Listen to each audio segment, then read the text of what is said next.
plaisir de revenir à la maison. On a plusieurs maisons en fait avec Claude. Et c'est des petites maisons, parfois c'est des grandes maisons. C'est des endroits où on se sent bien, on se sent accueilli et on se sent capable et encouragé de vraiment s'exprimer selon ce que Dieu nous a mis à cœur. Claude m'a demandé comment. Oui, asseyez-vous, je vous en prie. Si, restez debout jusqu'à 10h30. Voilà, c'est bien. Merci. On va chanter peut-être après. Claude m'a demandé de prendre la parole juste un peu avant de commencer pour parler d'une chose que le Seigneur il m'a parlé dernièrement. Il m'a vraiment... non, eh bien... parfois, dans nos moments de prière, on a des sentiments, ce que le Seigneur a mis sur notre cœur. Et il peut nous enseigner par sa parole, par des personnes qu'on peut rencontrer, parfois directement, et parfois c'est des sentiments intérieurs et qu'on cherche à comprendre, mais Dieu, qu'est-ce que tu veux nous dire? Qu'est-ce que tu veux me dire aujourd'hui? Qu'est-ce qui est dans tes pensées? Partage tes pensées avec moi pour que je puisse marcher selon tes pensées, marcher selon ta volonté. Je ne veux pas juste aller et faire des choses parce qu'on nous a demandé de parler de ceci ou de parler de cela, mais je veux apporter une manne fraîche. Amen. Une révélation qui vient du cœur du Père à partager avec son peuple. Et ce que le Seigneur, il m'a travaillé depuis un petit moment, depuis le début de l'année, c'est ce fait qu'on a besoin de garder notre cœur. Parce que notre cœur, il est souvent pas très régulier. Il y a des hauts et des bas, vous avez remarqué. Il y a des moments où on est à fond et ensuite des moments où on est dans le doute. Il y a des moments où on a du courage. Il y a des moments où on est affaibli. Et on a besoin de garder notre cœur, la parole de Dieu nous dit. Et parfois, quand on est dans l'épreuve, on est tenté de commencer de regarder ailleurs que sur le Seigneur pour trouver des solutions à nos problèmes. Et on commence à faire un constat. Vous avez déjà fait des constats dans votre vie? Vous avez fait un bilan de votre situation. Et quand je parlais avec quelqu'un il y a 2 jours même, et il me disait, « Ah, mais ça ne va pas. Il y a ci, il y a ça, et encore ça, et je dois de l'argent, et les autres me devraient de l'argent, et là, je suis en retard, et dadadi, et dadada, c'est trop. » Et je dis, mais attends, parce qu'il a déjà plus de 60 ans, et je lui disais, je dis, mais attention, je ne veux pas te voir, avec le temps qui passe, devenir grincheux, en train de respecter tout le temps, et que vous deveniez sclérosé, parano et un vieux, crouton. Il faut veiller sur son cœur pour qu'il ne s'endurcisse pas avec des épreuves qu'on trouve tous les jours. Et en fait, ce que le Seigneur m'a dit, ce qui est vraiment important, c'est qu'on garde le cœur dans un état de reconnaissance. C'est un secret que je vous partage ce soir. La reconnaissance nous permet de garder l'onction de Dieu sur nos vies et il laisse la porte ouverte pour que Dieu puisse agir dans notre vie. À partir du moment qu'on commence à critiquer, on commence à respecter et on commence à en vouloir les uns et les autres, les situations, même Dieu, qui est encore plus grave. Ah, mais vraiment, Seigneur, hein, tu aurais pu, j'étais là, j'étais prêt et tout, et ensuite tu ne m'as pas utilisé, et je ne comprends pas ceci, et je ne comprends pas cela, et pourquoi ça tombe toujours sur moi, et tatati, et tatata.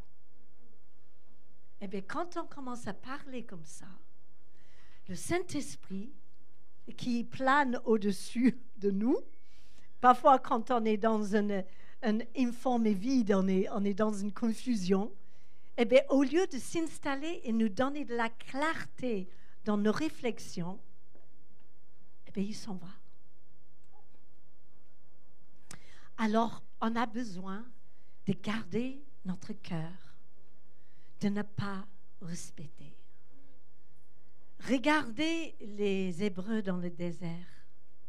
Ils sont sortis d'Égypte. Certes, le voyage, ce n'était pas un voyage organisé. C'était plutôt un peu désorganisé. Moïse, il avait le plan, mais eux, il fallait qu'ils aient la foi pour avancer tous les jours sans vraiment connaître où ils allaient aller le lendemain ou ce qui va se passer. C'est vrai? Et pour cela, il faut avoir la foi. Il faut avoir la confiance en Dieu. Il faut se dire, je ne suis pas très sûr où je vais là, mais je sais que Dieu est avec moi, il va prendre soin de moi. Et quand on a confiance, eh bien, on ne respecte pas. Vous avez remarqué? Quand papa et maman sont là, ils nous disent, ne t'inquiète pas chérie, je vais m'en occuper. Eh bien, on y va. Et on est content, on n'est pas très sûr comment ça va se faire, mais on fait confiance. Et les problèmes commencent, c'est quand on commence à analyser la situation et on commence à laisser la crainte ou la peur de l'avenir nous envahir. Et le Seigneur, il vous dit ce soir, gardez votre bouche de murmurer. Gardez vos pensées. Ne murmure pas, surtout pas après l'Éternel. Si les choses se tardent à arriver, c'est pour une raison. OK? Et que même les épreuves, c'est peut-être pas forcément le premier choix de Dieu, mais s'il le permet, c'est pour que ça nous aide à grandir. Et notre caractère a besoin d'avoir des choses parfois compliquées à résoudre, sinon on restera toujours des enfants. Et les enfants, on ne leur donne pas d'avoir vraiment le choix ou la foi. On leur dit ce qu'il faut faire, ils le font. Ils ont confiance en papa et maman, mais c'est tout. Que ce que Dieu il attend de chacun de nous, c'est que nous avons une foi propre à nous, qu'on décide et on prend le choix de baser notre confiance en Dieu, comme en Éphésiens où ils disent « Soyez enracinés et fondés dans l'amour de Christ ». Et si vous êtes sûr de qui vous guide, de la personne de Dieu qui va nous amener quelque part, eh bien, vous pouvez avoir confiance et vous n'avez pas besoin de craindre. Et si vous avez confiance, eh bien, vous n'allez pas respecter. Vous n'allez pas murmurer. Et quand les problèmes, ils ont commencé pour les Hébreux à partir du moment qu'ils ont commencé de respecter. Vous avez remarqué ça? Et d'un coup, c'était peut-être le peuple de Dieu, mais que par titre, mais pas manifesté dans la marche de tous les jours parce qu'ils étaient dans la désobéissance. Même Dieu, il dit à un moment donné, j'aimerais le bénir, mais je ne peux pas parce qu'il dit des choses fausses à mon sujet. Il me traite de quelqu'un que je ne suis pas. Mais Dieu, il est bon. Il est lent à la colère, il est riche en bonté, mais il est aussi un Dieu qui prend son temps. Alors, c'était amusant, je lisais quelque chose l'autre jour, il disait, oui, mais on est tellement pressé aujourd'hui qu'on veut que tout se fasse tout de suite. On est à 80 à l'heure sur l'autoroute, enfin, non, plus que ça sur l'autoroute, si on peut. Mais sur nos routes de campagne, normalement, c'est 80 maintenant, hein? N'est-ce pas, Claude? Il faut dire ça au truc qui nous flash là, au radar. Mais on est tellement pressé, on est dans une société qui nous presse et nous, forcément, parce qu'on est pressé, on va presser les autres. Et dans les choses que je lisais, il disait, mais Jésus, il avançait à 3,5 km à l'heure. Il n'avait pas de charrette ou de char. Il ne prenait pas le bus. Il ne prenait même pas comment on appelle ça, un Uber? Non, un Uber. Il marchait parce qu'il savait que pendant le trajet, il réfléchissait, il priait, il prenait son temps et il arrivait toujours à l'heure. Même pour Lazare, il arrivait à l'heure. parce qu'il laissait les choses mûrir. Et je trouve que trop souvent dans la société aujourd'hui, on agit avant que les choses soient vraiment mûres. C'est pourquoi qu'on a besoin d'avoir confiance. Il y a quelques années, le Seigneur il m'a donné une image. C'est une image d'un arbre. Et il y avait des fruits sur cet arbre. Et j'ai regardé les arbres et les fruits tombaient à terre. Mais curieusement, les fruits n'étaient pas mûrs. Et le Seigneur il m'a dit, dans le corps de Christ, c'est souvent comme ça. C'est que les fruits, avant qu'ils atteignent la maturité, ils tombent déjà au sol et ils pourrissent. Parce que le fruit est trop pressé, ou sinon nous, on est trop pressés de cueillir le fruit. Avant-hier, on m'a donné un panier de litchis. C'est très gentil. Nous, on a reçu quelques litchis à Noël. C'était formidable. Envoyés directement de la Réunion, s'il vous plaît, par Colissimo. Ils étaient énormes, roses, rouges presque, et très juteux. Mais c'est qu'on m'a donné avant-hier. J'ai dit, je ne savais pas que les litchis étaient jaunes.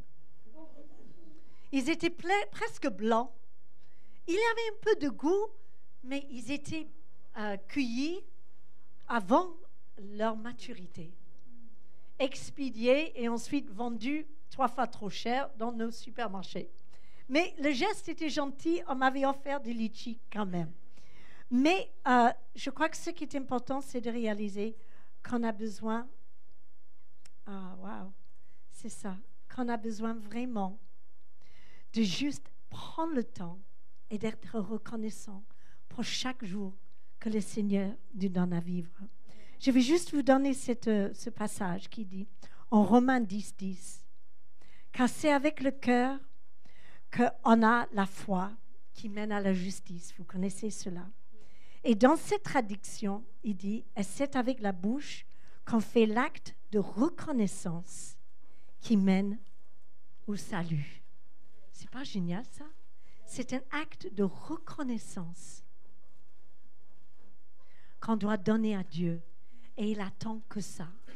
Et si on a un cœur reconnaissant, eh bien, c'est comme si on ouvre le robinet de la bénédiction. Vous devez être reconnaissant pour votre vie, pour votre salut, pour ce que vous avez et pas pour ce que vous n'avez pas encore. Vous avez besoin de remercier Dieu et pas seulement. Remerciez ceux qui vous entourent. Remerciez votre mari. Remerciez vos enfants parce que vous avez des enfants. Ils sont peut-être compliqués, mais normalement, ça change avec l'âge. Pas toujours, mais vous avez déjà des enfants. Je connais des amis qui aimeraient bien en avoir. Alors, ayez reconnaissant. Gardez votre cœur dans la reconnaissance. En anglais, on dit « a thankful heart ». Un cœur rempli de remerciements. Remercie Dieu. Quand vous réveillez le matin, avant de respecter, avant d'avoir peur, avant de regarder votre agenda, merci Seigneur, parce que tu es là, parce que je me réveille ce matin et j'ai encore une journée pour glorifier ton nom et que ton nom soit béni chaque jour que tu me donnes à vivre. Alléluia. Voilà, une petite exhortation pour démarrer le week-end. Merci. Mon cœur, il est reconnaissant d'être avec vous.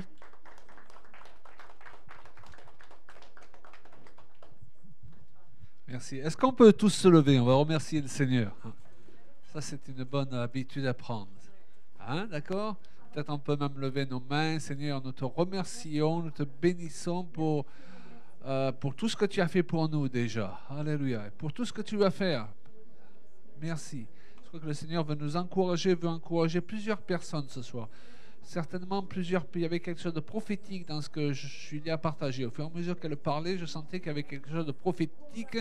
Le Seigneur veut s'adresser à plusieurs et leur dire, ce n'est pas le moment de se décourager. Alléluia.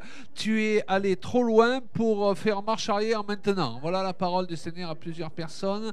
Et si tu savais ce qui est devant toi, tu te réjouirais encore et encore. Alors commençons à nous réjouir par la foi. Merci Seigneur pour ce qui est au-devant de nous. Merci Seigneur pour cette église. Merci pour les frères et sœurs. Merci pour ces chants qui sont montés devant ton trône tout à l'heure. Merci pour ce week-end. Alléluia. Merci. Merci. Nous déposons à tes pieds tous nos fardeaux ce soir. Nous voulons rentrer dans ce week-end léger et permettre à ton esprit de nous toucher là où nous en avons besoin. Au nom de Jésus. Je ressens dans mon esprit aussi que le Seigneur, il veut guérir. Est-ce qu'il y a des gens qui ont besoin de guérison physique ici? Voilà, commencez à vous ouvrir au Seigneur et commencez à le remercier. Pendant le déroulement du message, juste remercier le Seigneur. Alléluia, le diable, il veut attirer votre attention sur votre problème jusqu'à ce que vous ne voyez plus que ce problème. Et le Seigneur, lui, il veut détourner votre attention du problème pour que pendant ce temps, il puisse agir. Alléluia. Voilà, nous allons nous asseoir.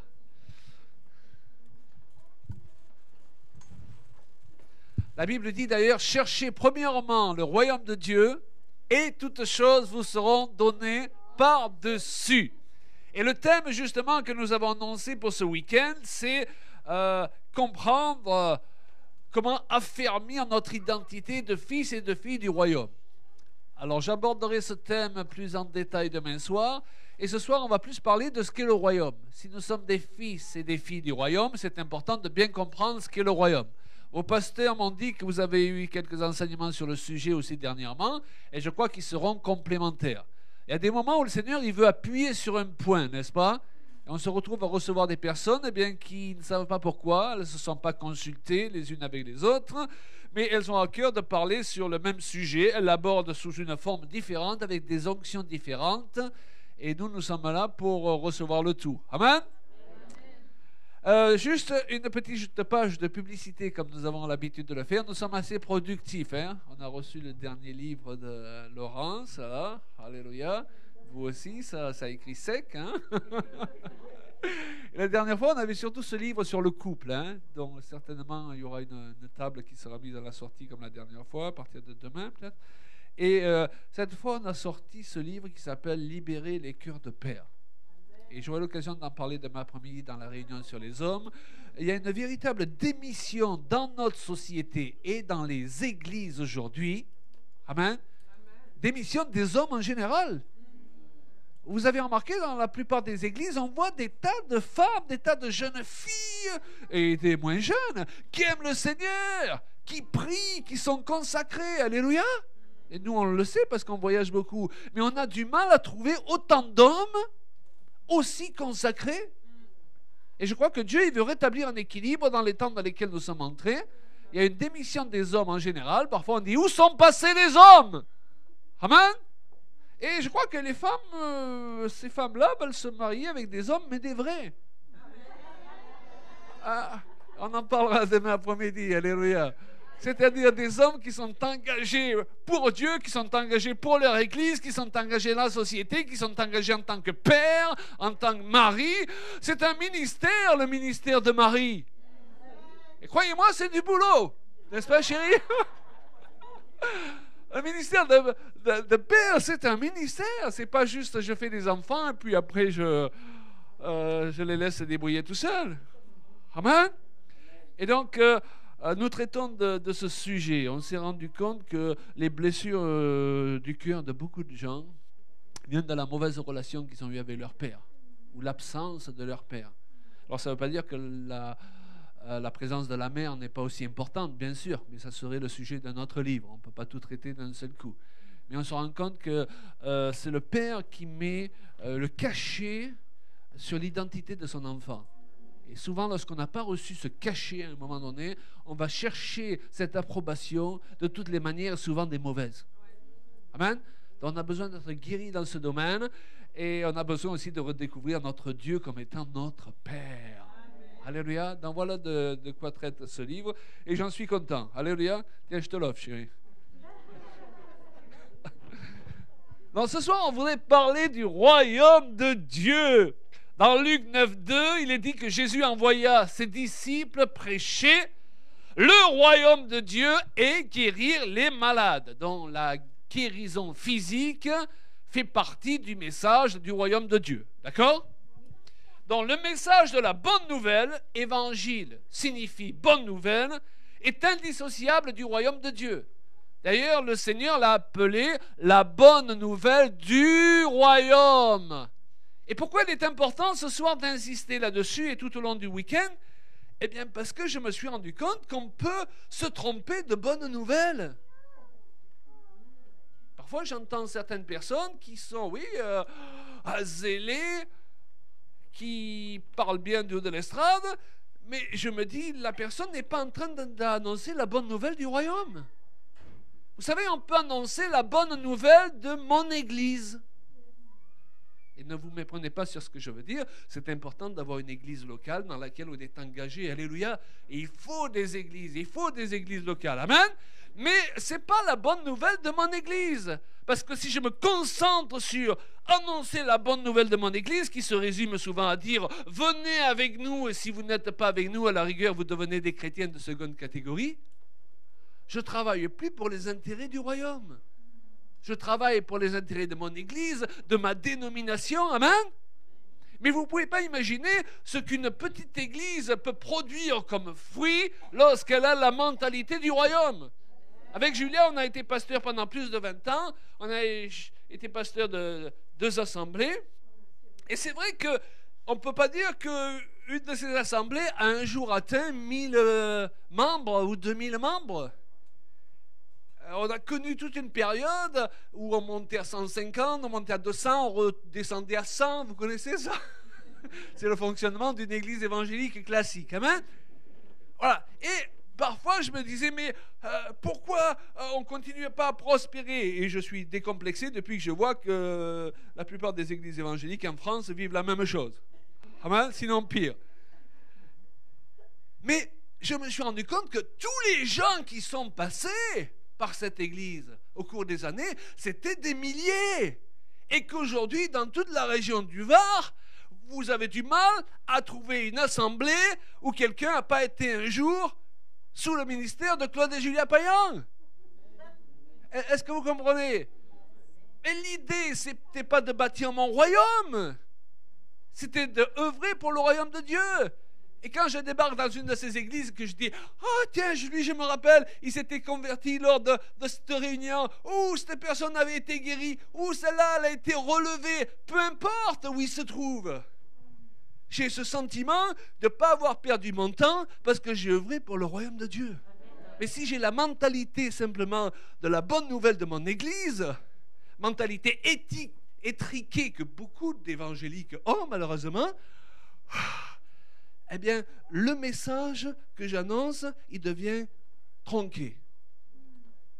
Amen.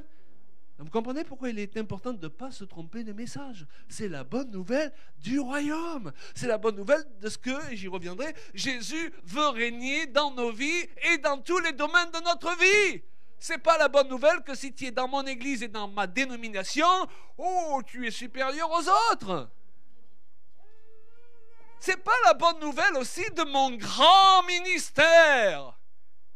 Beaucoup de ministères veulent amener les gens après eux et donner l'impression que c'est eux qui ont la doctrine juste, c'est eux qui ont tout compris.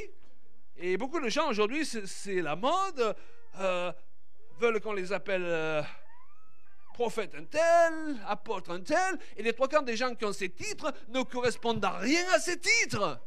Je trouve des apôtres de tous les côtés, moi, je ne sais pas pour vous. Dès qu'une personne a ouvert 2 églises maison, elle se déclare apôtre. Ce n'est pas la bonne nouvelle de mon grand ministère, c'est la bonne nouvelle du royaume. Dieu veut qu'il y ait des églises, il veut qu'il y ait des ministères qu'il a donnés à l'église pour qu'ils soient au service du royaume et non pas le royaume au service de mon église ou au service de mon ministère. Est-ce que vous me suivez? Je tiens à vous dire que c'est très important de comprendre cela parce que, je l'ai précisé tout à l'heure, Jésus les envoyait à prêcher la nouvelle du royaume de Dieu et guérir les malades. Selon la précision de mon message, la bénédiction qui est supposée en découler comme la guérison divine, elle va être plus ou moins forte. Est-ce que vous me suivez? Parce que Dieu ne confirme pas mon grand ministère, Dieu ne confirme pas ton église, il confirme sa parole. Waouh! Donc ce soir, il faut s'assurer que on est en train de prêcher la bonne nouvelle du royaume. Jésus veut régner. Amen. Et il veut nous utiliser pour être des instruments pour faire avancer le royaume. Que les gens soient avec nous, qu'ils ne soient pas avec nous, on leur souhaite le meilleur. Et même quand ils nous quittent, on les bénit. Et même quand ils ont tort de nous quitter. Pourquoi? Parce qu'on cherche le royaume de Dieu. Et on ne veut surtout pas avoir la mentalité hors de nous, pas de salut. Allez, parce que Dieu ne bénit pas ces mentalités. Et combien je m'en rends compte aujourd'hui en tant que ministère itinérant. Et combien on se rend compte aussi qu'on a fait des erreurs dans notre vie lorsqu'on était pasteur. Mais aujourd'hui, on veut s'assurer, les années passant, hein, chérie, tu as mentionné qu'on a un certain âge maintenant. Non, nous ne sommes pas vieux. Hein? Nous sommes simplement jeunes depuis plus longtemps que beaucoup d'entre vous. Ce n'est pas pareil. On est d'accord? Alléluia. Et nous rendons grâce à Dieu pour l'expérience dont nous pouvons faire bénéficier les églises que nous visitons. Et de ces expériences, et de vraiment réaliser au cours des années qu'il ne faut pas se tromper de message. Dis-le à ton voisin, il ne faut pas se tromper de message.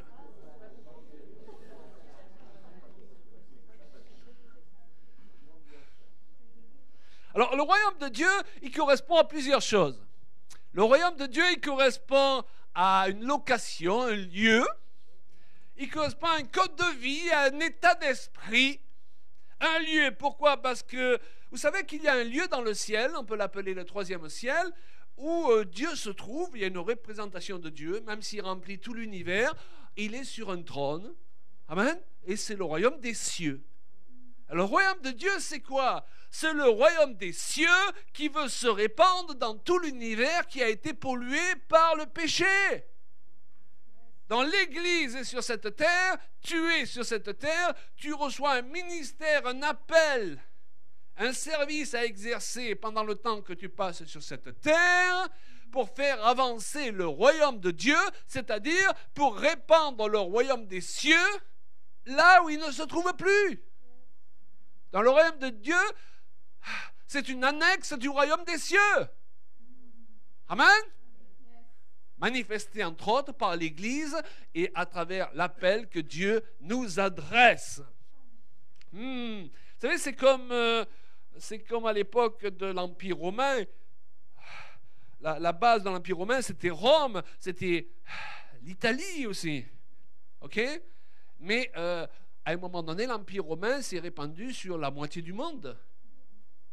Est-ce que vous voyez? Donc tu peux avoir le royaume qui est centré quelque part, comme dans le royaume des cieux, mais qui veut envahir. Et comme je l'avais dit peut-être la dernière fois où je suis venu, nous sommes les envahisseurs. Alléluia. Nous sommes les envahisseurs. Donc nous sommes là pour envahir le monde et non pas être envahis par le monde. Les premiers disciples, il était dit, quelques années après qu'ils avaient commencé à exercer leur ministère, il était dit d'eux, voici les hommes, et les femmes bien sûr, qui ont chamboulé le monde. Ça c'est ta vocation mon frère. Alléluia, c'est ta vocation ma sœur. C'est ma vocation, chambouler le monde. Je connais trop de chrétiens qui sont chamboulés par le monde. Et Dieu c'est le contraire qu'il veut. Dis-le à ton voisin, tu as une vocation, chérie, tu as une vocation, c'est de chambouler le monde. Vous n'êtes pas obligé de l'appeler chérie, hein?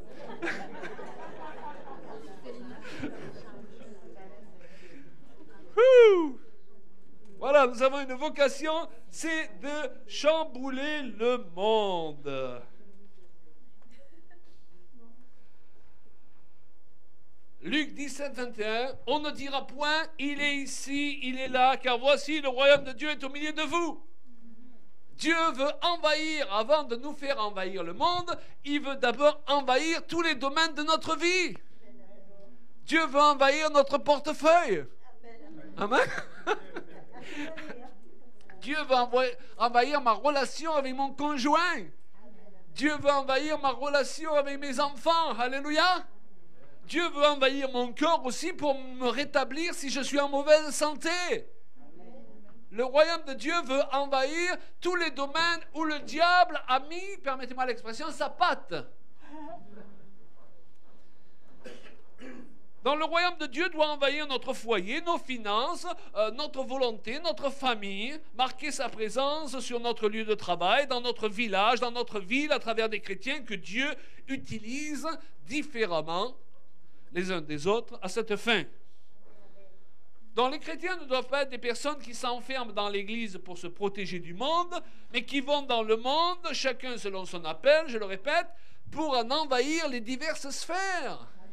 Souvent, on a eu peur de certaines sphères parce qu'on s'était dit, le diable, il travaille dans ces sphères. Mais justement, plus il travaille dans une sphère, plus il faut qu'on y trouve des chrétiens. Oui, il travaille avec les banques. Eh bien, il nous faut des chrétiens dans les banques. Il travaille dans la politique. Eh bien, il nous faut des chrétiens dans la politique. Alléluia. Il travaille dans le cinéma. Mais il nous faut des chrétiens dans le cinéma. Toutes ces choses qui nous ont fait peur parce qu'on pensait que c'était le monde. C'est parce que le monde, il a vu que nous, on ne les occupait pas, les places. Donc, il a tout pris. Dans le royaume de Dieu, il est supposé envahir ce monde. Alléluia. Vous savez, c'était à l'époque d'une femme dans le ministère, Amy Michael McPherson, à Los Angeles. Et l'influence qu'avaient les chrétiens était tellement forte que c'était le démarrage des studios Hollywood, et ceux qui travaillaient sur les décors dans les studios Hollywood venaient dans l'église d'Amy Michael McPherson pour prendre des idées pour leurs décors. Un jour, par exemple, elle a prêché sur Jonas, elle avait fait faire une grande baleine, elle s'est assise dans la bouche de la baleine et elle a prêché. Voilà, elle avait une fibre artistique. Ce que je veux dire par là, et ça ne veut pas dire qu'il faut que vous commenciez à mettre des décors partout, mais chacun selon son appel, n'est-ce pas? Ce que je veux dire par là, c'est que ce n'est pas l'Église qui était en retard. Souvent, nous connaissons l'Église qui est en retard. À une époque, si vous aviez une batterie dans l'Église, on disait « Oh, sacrilège, c'est du diable ». Pourquoi? Parce que le diable utilisait les batteries. Donc, il semblait que les chrétiens ne pouvaient pas utiliser les batteries. Hein? Les gens, ils n'avaient pas lu que dans les psaumes, il y avait des cymbales retentissantes et autres. Donc, ce que je veux dire par là, c'est que régulièrement, on voit l'Église qui est en retard. Mais lorsque le royaume de Dieu commence à prendre la place qui est la sienne, parce qu'il se trouve des hommes et des femmes qui se lèvent à cette fin, c'est le monde qui court après nous. Et qui nous dit, hey, expliquez-nous comment ça marche un couple. Expliquez-nous comment ça marche la sexualité. Et moi, je vois trop de chrétiens qui vont chercher dans le monde pour savoir comment ça marche. Alléluia. Vous voulez être une église après laquelle les gens du monde, ils courent, ils viennent chercher des idées? Ils vous demandent des conseils? Alléluia. La prière de Jésus, c'était que ton règne vienne et s'établisse sur la terre comme au ciel. Et ça marche au ciel. Alléluia. Ils ont des idées au ciel. Ils ne sont pas courts d'idées au ciel. Wow. Je crois que dans ces temps, on va voir des églises se lever, mais pleines d'idées. Alors, des idées, on peut en avoir, mais les idées de Dieu qui changent le cours des choses. Alléluia.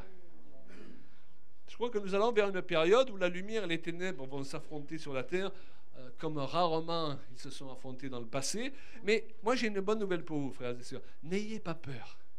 Oui, le mal va continuer à augmenter. Oui, vous allez voir les ténèbres se répandre de plus en plus sur la terre.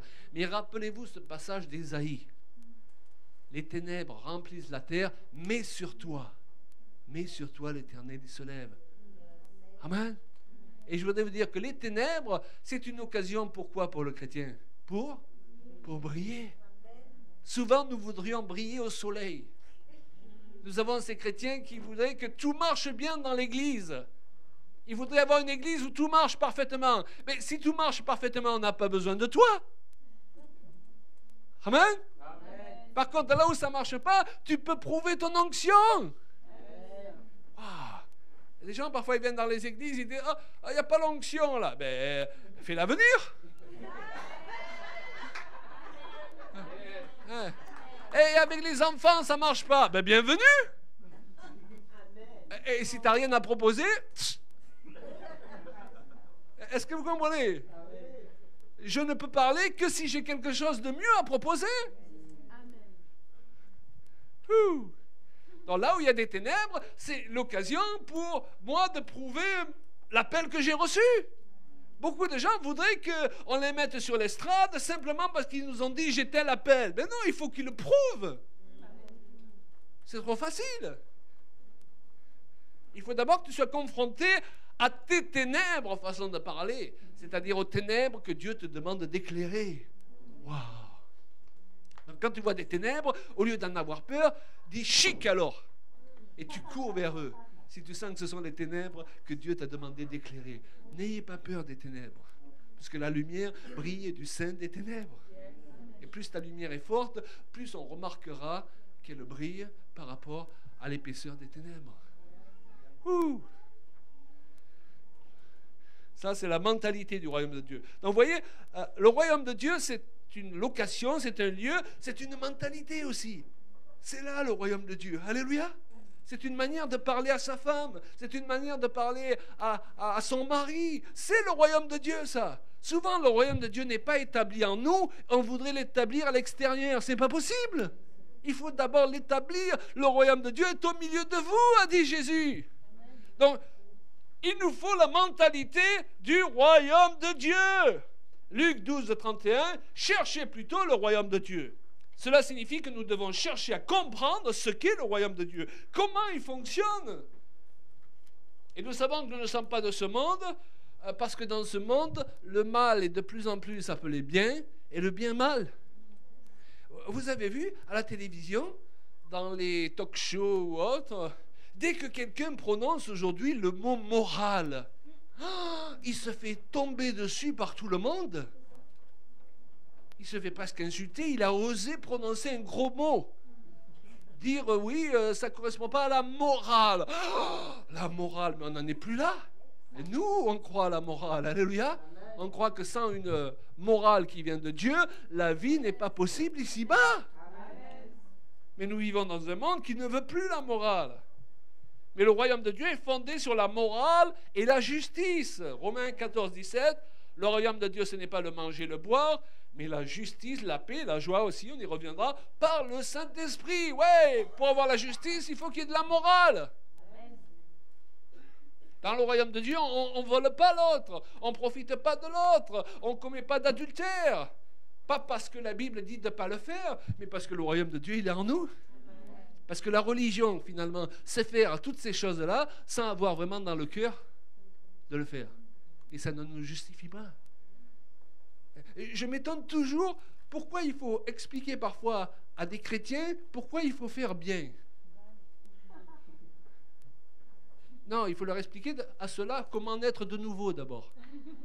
Parce que quand tu nais de nouveau, il y a quelque chose en toi qui veut faire bien. Chaque fois que tu parles à ta femme comme tu n'aurais pas dû parler, il y a quelque chose là qui ne te laisse pas en paix. Jusqu'à ce que tu aies pris le téléphone et dit « Je m'excuse ». Alléluia. Ça, c'est le royaume de Dieu. Et plus il se développe en nous, plus nous devenons conscients des choses que nous devons rectifier avec la grâce de Dieu, plus nous devenons sensibles au Saint-Esprit, et plus notre conscience est affinée. Waouh! Comment on sait qu'un chrétien évolue dans sa vie chrétienne? C'est que les années passant, sa conscience s'affine au lieu de se scléroser. Amen. La Bible nous dit aussi que le Saint-Esprit nous convainc de péché. Ça ne veut pas dire qu'il veut nous rendre coupables. Mais je ne sais pas, avec les années passant, moi, il y a des choses qui, il y a encore quelques années, je ne trouvais pas trop graves. Aujourd'hui, elles me paraissent 10 fois plus graves. Pourquoi? Parce que le Saint-Esprit a continué à grandir en moi. Quand je regarde, vous comprenez ce que je veux dire? Et c'est comme ça que vous savez que les gens évoluent ou involuent. S'ils ont de moins en moins la conscience de ce qui est bien et de ce qui est mal, ils partent dans la mauvaise direction, tous chrétiens qui sont. Mais quand tu es dans la bonne direction, le royaume prend de plus en plus en place en toi, et le bien devient de plus en plus le bien, et le mal de plus en plus le mal. Et quand tu penses à certaines choses que tu as faites ou que tu as dites, même étant chrétien, wow, tu dis, comment j'ai pu faire ça? Comment j'ai pu parler comme ça? Je suis le seul ou... Hein? Et là, vous savez que vous êtes sur la bonne voie parce que le royaume avance. Amen. Et ça, c'est pas pour culpabiliser parce que Dieu efface nos péchés par son sang précieux. Alléluia. Le diable, il y a une différence. Écoutez bien, il y a une différence entre les regrets et les remords. Il est bien de regretter certaines choses. Tous, il y a des choses où on se dit, tiens, avec nos enfants, j'aurais dû m'y prendre parfois différemment. Avec mon conjoint, j'aurais dû, avec l'église, avec mon pasteur, avec telle et telle personne, si c'était à refaire, je ferais différemment. C'est bien de penser comme ça. C'est bien d'avoir des regrets. Celui qui n'a pas des regrets, dis donc, il a tout fait parfaitement. Hein? Mais le diable voudrait que nos regrets deviennent des remords, c'est-à-dire qu'ils nous tourmentent. Amen. Et là, il y a une réponse, c'est que le sang de Jésus-Christ nous purifie de tout péché. Donc je peux regarder certaines choses et avoir des regrets et en disant, Seigneur, permets-moi de ne pas reproduire ces erreurs dans les années qui viennent et je vais tirer enseignement parce que je les ai faites justement. Amen. Mais je refuse la condamnation parce que je ne vais pas porter ce que toi tu as porté. Vous voyez la différence? Certains chrétiens ne veulent pas avoir de regrets du tout parce qu'ils confondent les regrets et les remords. Et d'autres se morfondent dans les remords, croyant que c'est ce que Dieu attend de nous. Non. Est-ce que ça vous fait du bien d'entendre ça ce soir? Wow. Je crois que le Seigneur veut nous parler ce soir.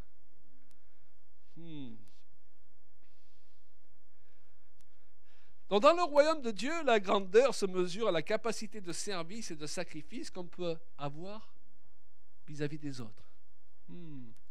D'ailleurs, Jésus n'a-t-il pas dit il y a plus de plaisir à donner qu'à recevoir?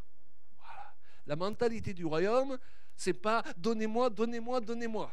Je viens dans l'église, qu'est-ce que vous pouvez me donner? Mais non, tu es venu pour servir. Si on ne te donne au passage, tant mieux. Mais tu n'es pas là pour qu'on te donne, tu es là pour donner. À moins que tu sois un bébé chrétien qui ne veut pas évoluer. Parce que le bébé, il veut prendre. Vous avez remarqué, il met tout à la bouche, le bébé. Même ce qu'il ne faut pas. Ok? Voilà. Et Dieu veut nous amener vers quelque chose de nouveau. Il veut nous amener vers plus de maturité. Vous savez cela? Aujourd'hui, Dieu veut mener son corps vers plus de maturité. Et il veut que, faisons partie de ces personnes, non pas qui ne prennent pas plaisir à recevoir. Moi, j'aime bien recevoir. Je ne sais pas pour vous, c'est bien de recevoir. Alléluia. Mais qui prennent plus de plaisir à donner qu'à recevoir. Et quand tu prends plus de plaisir à donner qu'à recevoir, quand on ne te donne pas, tu n'es pas frustré parce que tu n'attendais rien. Et au contraire, quand on te donne, comme tu n'attendais rien, tu es encore plus joyeux de recevoir ce que tu n'attendais pas. Mais quand tu attends continuellement qu'on te donne, qu'on te donne et qu'on te donne, tu es toujours frustré parce que les autres, je ne sais pas si tu as remarqué, mais ils sont aussi imparfaits que toi. Et il y a des moments donnés où on n'est pas à la hauteur pour donner ce que les autres attendent de nous. Ouais. Donc, vous voyez, c'est un état d'esprit, le royaume de Dieu. Jésus a dit, à ceci, tous connaîtront que vous êtes mes disciples. Si vous avez de l'amour les uns pour les autres. Et il est formidable ce verset.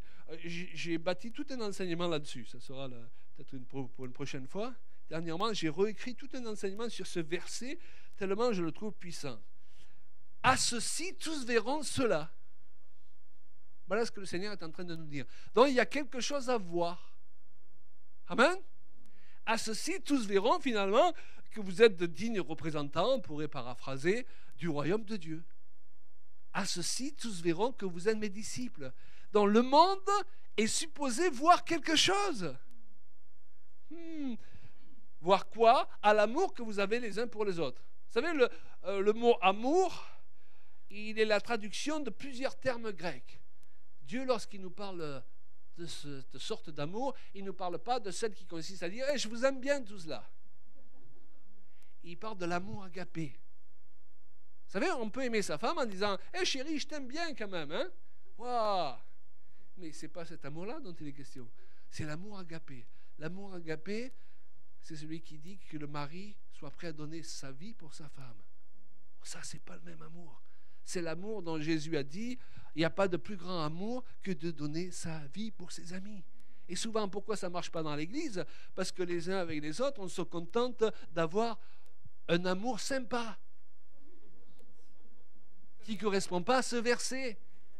Donc, on s'attend à ce que ceux du monde voient la différence entre ceux qui sont du monde et nous, mais ils ne peuvent pas la voir parce que parfois on se trompe d'amour.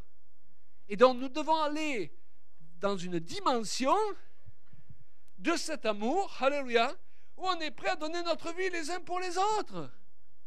Ah oui, mais ils sont imparfaits. Ben, c'est pas grave. Oh. Et le monde veut voir la différence. Je voudrais vous dire que il y a beaucoup de personnes dans ce monde qui ont de l'amour. Il y a beaucoup de bons maris qui ne sont pas chrétiens. Il y a beaucoup de bons pères qui ne sont pas chrétiens. Moi, j'en connais plusieurs qui étaient bien meilleurs que beaucoup de chrétiens que j'avais dans mon église quand j'étais pasteur. Ce que je veux dire par là, il n'y a pas de sarcasme.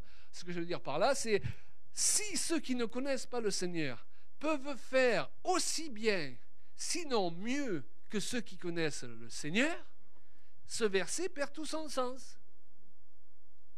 Parce que comment les gens vont voir la différence entre ceux qui sont au Seigneur et ceux qui ne sont pas au Seigneur, puisque ceux qui ne sont pas au Seigneur peuvent faire aussi bien que ceux qui sont au Seigneur. Vous me suivez? Ça veut dire que Jésus parlait d'autre chose ici. Il parlait d'un niveau, et aujourd'hui nous devons tous, et moi le premier, élever les niveaux avec la grâce de Dieu. Il parlait d'un niveau que ne peuvent pas atteindre ceux qui n'ont pas le Saint-Esprit. Aussi bon père, aussi bon mari, aussi bon agent de la société qu'il soit. Parce que nous avons le Saint-Esprit. Et à un moment donné, lorsque nos forces humaines ne nous permettent pas de dépasser un certain stade, le Saint-Esprit va nous permettre de le faire. Amen. Vous vous rappelez ce verset que j'avais partagé avec vous, Éphésiens 3:20, à celui qui peut faire par la puissance qui agit en nous infiniment au-delà de ce que nous demandons et pensons. Alors les gens, lorsqu'ils entendent ce genre de prédication, ils ont tendance à en passer, mais Claude Payan, il a une vision un peu utopique. C'est pas utopique, c'est la vision de Jésus. Amen. Vous voyez, de la même façon que parfois on peut se tromper de message, on peut se tromper d'amour. Alléluia. Et donc nous voulons demander au Seigneur, dans les temps dans lesquels nous sommes, de nous remplir de cet amour qui fait en sorte que les gens qui ne connaissent pas le Seigneur sont obligés de dire « Ouah, là je ne peux pas suivre ». Vous avez envie de ça? Et on revient à ma pensée de tout à l'heure, c'est eux qui essayent de suivre derrière et ce n'est pas nous. Alléluia, qui les suivons pour prendre des idées. Les ténèbres remplissent la terre, mais sur toi, sa lumière se lève. Alors c'est quelque chose que vous ne pouvez pas et que je ne peux pas atteindre par mes propres forces. Mais j'ai une bonne nouvelle pour vous, nous ne sommes pas abandonnés, nous ne sommes pas seuls, le Saint-Esprit est venu habiter en nous. Waouh! Et chaque fois que je me dis, ça, tu vois, Claude Payan, ça c'est trop. Ok? Tu ne peux pas être un mari comme ça, c'est trop. Mais il y a une voix qui me dit, toi tu ne peux pas, mais ce qui est impossible aux hommes est possible à Dieu. Là, je ne peux pas prospérer comme ça. Là, je ne peux pas atteindre ce stade dans le ministère. Vous connaissez cette petite voix qui vous dit « tu ne peux pas ». À cette petite voix qui dit « tu ne peux pas », vous pouvez répondre « c'est vrai, humainement parlant, je ne peux pas ». Mais spirituellement parlant, l'esprit qui est en moi peut le faire. Alléluia. Éphésiens 3, 20. À celui qui peut faire par la puissance qui agit en nous, infiniment au-delà de ce que nous demandons et pensons. Waouh! Alléluia! Et je ne sais pas pour vous, mais moi, ça me fait du bien, ce genre de message. Ça veut nous propulser dans une nouvelle dimension pour les temps dans lesquels nous entrons. Le message de la bonne nouvelle du royaume de Dieu. Cette bonne nouvelle qui donne envie. Amen. Et que de plus en plus, elle donne envie. Gloire à Dieu. Et deux autres points, bien sûr qu'on pourrait parler sur pas mal d'autres points concernant le royaume de Dieu, mais on ne peut pas tous les aborder. Mais vous avez vu dans ce passage tout à l'heure, Romains 14, 17, il est dit que le royaume de Dieu, c'est la joie aussi. Wow. Alors pourquoi souvent il y a ces chants, il y a ces groupes de louanges? Ils sont là pour nous aider aussi à rentrer dans une dimension de reconnaissance, de louange et de joie. Parce que la joie du Seigneur est ma force. Wow. Alors la joie, c'est un état d'esprit. La joie, c'est mon droit en tant qu'enfant de Dieu, en tant que nouvelle créature, c'est mon droit. Lorsque vous êtes né de nouveau, vous êtes né avec des options. Vous savez ça? Vous avez des options. Vous savez, c'est comme on vous livre une nouvelle voiture, mais vous ne savez pas encore comment la faire marcher. Alors parfois, vous appuyez sur les mauvais boutons. Hein? Je sais ça parce que l'autre jour, c'était mon beau-frère qui venait là. Il y avait du givre sur le rétroviseur, plutôt sur le devant de la voiture, là, et il est venu avec de l'eau, il a jeté de l'eau pour faire partir le givre. À cet instant, sans faire exprès, j'ai appuyé sur les essuie-glaces, et dans l'eau qu'il a envoyée, lui est revenu dessus. Ça vous fait rire en plus. Qu'est-ce que je veux dire par là? C'est que parfois, on ne contrôle pas trop la machine, mais ça ne veut pas dire qu'il n'y a pas les options. Amen. Donc quand on vient à Christ, on ne réalise pas, j'aurai l'occasion de parler là-dessus demain soir plus en détail, on ne réalise pas que nous avons des options. Simplement, on ne sait pas toujours s'en servir. Et il faut apprendre comment marche la nouvelle machine. C'est quoi la nouvelle machine, façon de parler? C'est la nouvelle créature. Si quelqu'un est en Christ, il est une nouvelle créature. Et dans l'option, et dans les options que nous avons, il y a ce point particulier qui est la joie. Wouh! La joie, c'est mon droit. Pas lorsque tout va bien seulement. D'ailleurs, j'en ai encore plus besoin lorsque tout va mal. Et là, il faut que je me rappelle que c'est en moi. Et c'est l'apôtre Paul qui dit à Timothée, qui pourtant était dans le ministère, ranime la flamme du don qui est déjà en toi. Il était déjà dans le ministère, mais il a dû passer par une période. Timothée, on passe tous par ces périodes où la flamme, elle avait un peu diminué là. Hein? Vous connaissez là? Vous la cherchez la flamme parfois, vous dites où elle est passée. Hein?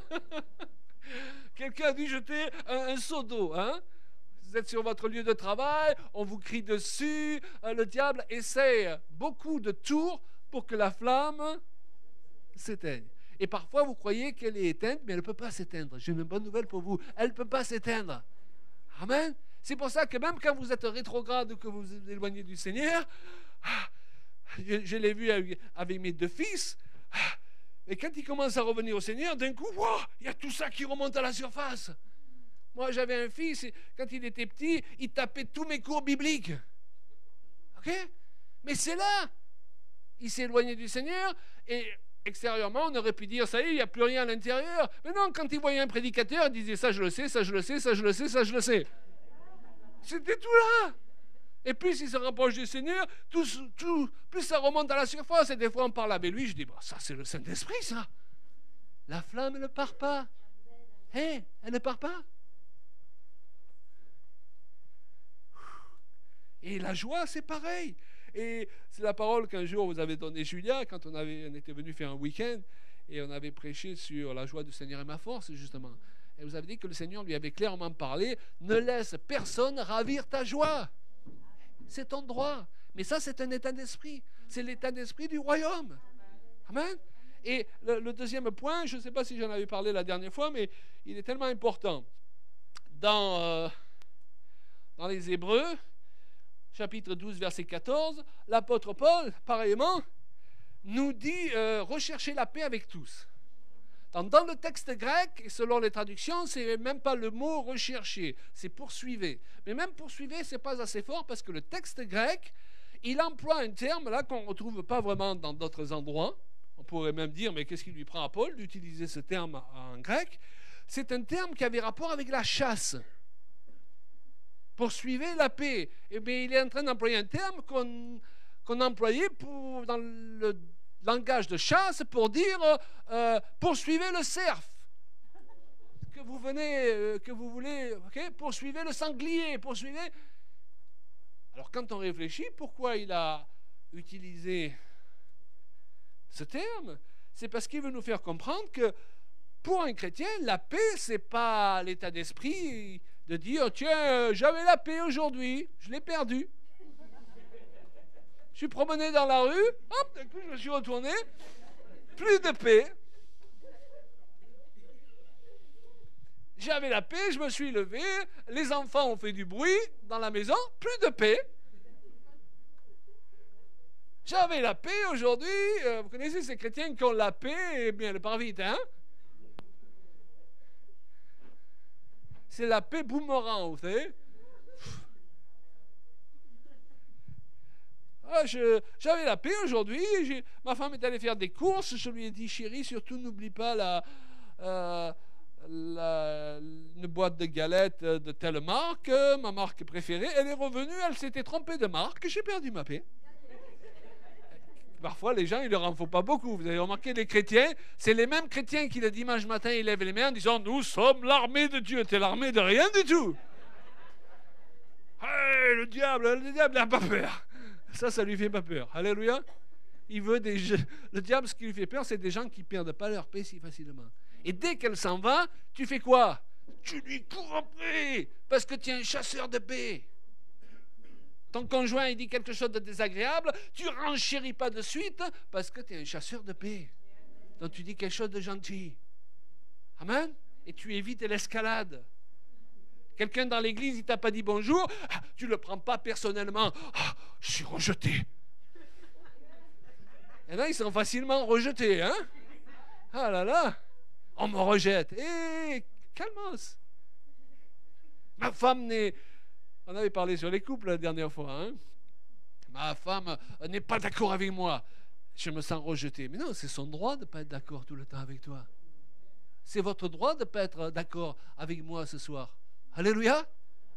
D'ailleurs, dans ces cas-là, on dit aux gens, Dieu vous montrera. Dans le couple, chérie, c'est pas grave, tu vois pas les choses comme moi. Et là, l'autre est rassuré. Vous savez, votre femme pense, qu'est-ce qu'il est merveilleux ce mari. Et là, vous ajoutez, Dieu te montrera. Ça casse tout là. Hein? Et vous connaissez ces chrétiens là, ils sont tellement humbles que, oh oui, tu as le droit, mais ils continuent à être sûrs qu'il n'y a qu'eux qui ont raison. Amen.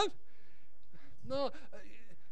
Chasseur de paix, c'est un autre état d'esprit. Le royaume, c'est un autre état d'esprit. C'est un état d'esprit de service. Amen. Les gens ont le droit de ne pas être d'accord avec moi et ça ne m'empêchera pas de continuer à les servir. Ils ont le droit de ne pas être dans mon église et ça ne m'empêchera pas de continuer à les aimer. Alléluia. Même si je pense qu'ils ont tort, ce n'est pas en me braquant vis-à-vis d'eux que ça va arranger les choses. Parce que j'ai l'état d'esprit du royaume. Je suis un fils et une fille du royaume de Dieu. Je ne veux pas avoir la mentalité de ce monde. Vous avez remarqué dans ce monde, dès que tu n'es pas d'accord avec quelqu'un, il se sent obligé d'être en conflit avec toi. Vous avez remarqué? Ça, c'est la mentalité du monde. Mais c'est le droit des gens de ne pas être d'accord avec nous. Mais la meilleure façon de leur montrer que nous avons la mentalité du royaume, c'est de leur manifester l'amour agapé. Amen. Alléluia. Vous voulez développer la mentalité du royaume dans les temps dans lesquels nous entrons? Vous voulez être des chasseurs de paix? Alléluia. Chaque fois que la paix semble s'en aller, de toute façon, elle ne peut pas aller bien loin parce que vous lui courez de suite après, vous la rattrapez. Dans vos rapports avec les autres, vous voulez être des chasseurs de paix. Amen. Vous savez que le stress, et je termine par là, le souci, la rancœur, le non-pardon sont des portes ouvertes aux maladies. C'est prouvé même par ceux qui ne croient pas en Dieu, par les docteurs qui ne croient pas en Dieu non plus, parce que ce sont des lois physiques et des lois spirituelles.